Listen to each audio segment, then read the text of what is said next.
সুপ্রিয় দর্শক, আসসালামু আলাইকুম। আমি রেহানা সুইডেন থেকে বলছি। আমি আপনাদেরকে দেখাবো হোটেল আলছালা দিয়ে হোটেলে আপনারা যে গরুর মাংস রান্না খান সেটা দেখাবো। সেটা মানে কি আমি বুঝিয়ে বলি। আমরা যারা বাংলাদেশে দেখবেন একদম রাস্তার পাশে টং দোকানে রান্না করে, ওরা হাতের বাটা মশলা দিয়ে রান্না করে, সেই গরুর মাংসটা খুব মজার হয়। যারা না খেয়েছেন তাদেরকে দেখাচ্ছি। প্রথমে ফ্রাই প্যান দিয়ে দেবো, পরিমাণ মতো তেল দিয়ে দেবো, লবঙ্গ আমি দেবো, দারুচিনি, এলাচি এবং সামান্য কিছু লবঙ্গ। এখানে কিন্তু মশলা ওরা খুব কম ইউজ করে, কিন্তু ওদের রান্না অতুলনীয় স্বাদের হয়। এবং পেঁয়াজ কুচি দিয়ে দিলাম আমার হাতের ভরা এক মুঠ। আমি এখানে পেঁয়াজ বাটা দিয়েছি মাত্র 1 চামচ। আদা রসুন আমি মিক্স করে বেটে রেখেছি, এটা আমি টোটাল দিলাম 3 চামচ। আমি এখানে লবণ দিয়ে দিলাম পরিমাণ মতন। আমি ভালো করে প্রতিটা মশলা কষিয়ে নিয়েছি। এখানে কিন্তু আমি অন্য কিছু দিইনি। এখন আমি এখানে 2 কেজির মতন মাংস দিয়েছি। দেখেন ওরা কিন্তু মশলা কম ইউজ করে, কিন্তু বাটা মশলা ইউজ করে এবং এদের রান্নাগুলো খুবই মজা হয়।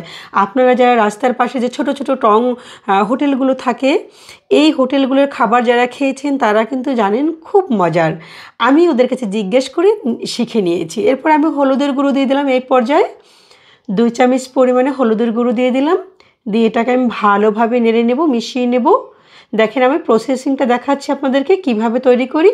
ভালোভাবে এটাকে আমি মিক্স করে আমি ঢেকে দেবো। এখন আমি কিন্তু অন্য মশলাগুলো এখন ইউজ করব। এই যে প্রায় আমি 15 মিনিট পরে ফিরে আসছি।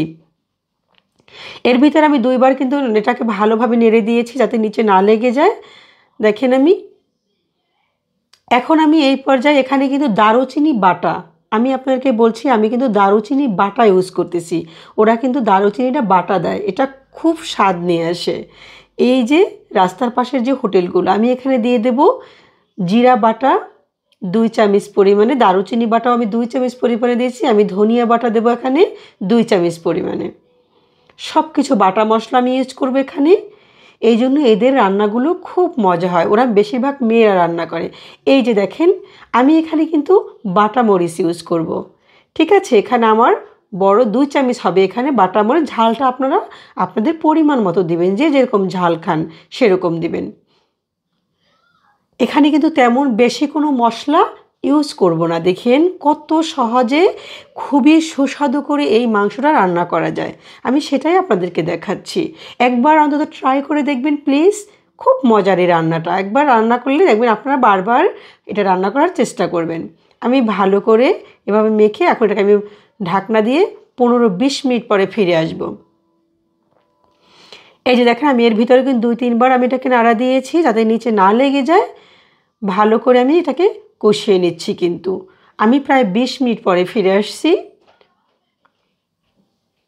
আমি এই পর্যায়ে কিছু আলু দিয়ে দেবো। আলুগুলো কিন্তু একটু বড় বড় করে দেবো। আপনারা দেখবেন ওরা কিন্তু আলুগুলো একটু বড় করে দেয় এই রেস্টুরেন্টগুলোতে, যে এক একজনের এক এক পিস আলু দেয় মাংসের সাথে। খুব মজা হয় এই মাংসের সাথে আলুটা। আমি সেভাবে করিয়ে দিচ্ছি। আমি ঢেকে দিলাম। আমি প্রায় 10 মিনিট পরে ফিরে আসলাম। আমার এই মাংসটা রান্না করতে প্রায় 55 মিনিটের মতো লেগেছে। আমি আবার ঢেকে দিলাম 10 মিনিটের জন্য। এই যে দেখেন একদম ভালো করে এভাবে কষিয়ে নিচ্ছি আমি। এখন আমি এখানে পরিমাণ মতন ঝোল দিয়ে দেবো। গরম পানি ইউজ করবেন, অবশ্যই গরম পানিটা দিবেন আপনারা। বেশি ঝোল দিতে হবে না, কারণ আমি মাংসটা ভালোভাবে কষিয়েছি, সেখানেই প্রায় সিদ্ধ হয়ে গেছে আমার মাংসটা।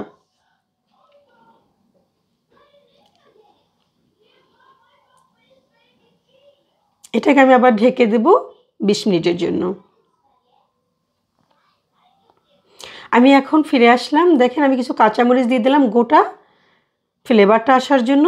আমার কিন্তু মাংস রান্না হয়ে গেছে। দেখেন এটা যে কতটা মজার, কতটা সুস্বাদু হতে পারে আপনারা একটু ট্রাই করবেন একবার, দেখবেন। এই যে আপনারা ছোট ছোট রেস্টুরেন্টের খাবারগুলো খান, এটা কিন্তু অনেক মজার বড় রেস্টুরেন্টের চেয়ে, কারণ এরা বাটা মশলা দিয়ে মহিলারা রান্না করে। বেশিরভাগ ছোট ছোট রেস্টুরেন্টগুলোয় মহিলারা রান্না করে। এদের রান্নাগুলো খুব মজা হয়। তো আমি আপনাদেরকে দেখাবার চেষ্টা করলাম। যারা মনে করেন খান নেয় তারা আর কি এখান থেকে এভাবে শিখে রান্না করে আপনারা সেই স্বাদটা নিতে পারেন। আমি খেয়েছি, আমি কয়েকবার খেয়েছি, আমার সে অভিজ্ঞতা আছে। আমি বাংলাদেশে গিয়ে খেয়েছি এবং তাদের কাছ থেকে এই রেসিপিটা আমি নিয়েছি, তারা কীভাবে রান্না করে আমি দাঁড়িয়ে দাঁড়িয়ে দেখেছি। হ্যাঁ, তারপরে আমি এখন লাস্টে ভাজা জিরার গুঁড়ো দিয়ে দেবো। অবশ্যই 1 চামচ ভরা আমি ভাজা জিরার গুঁড়ো দিয়ে দিয়েছি এখানে। এটা দেবেন অবশ্যই, তারা কিন্তু ভাজা জিরার গুঁড়োটাও ওরা লাস্টে দেয়। দেখবেন অন্যরকম স্বাদ হবে, আপনারা অন্তত প্লিজ একবার ট্রাই করবেন।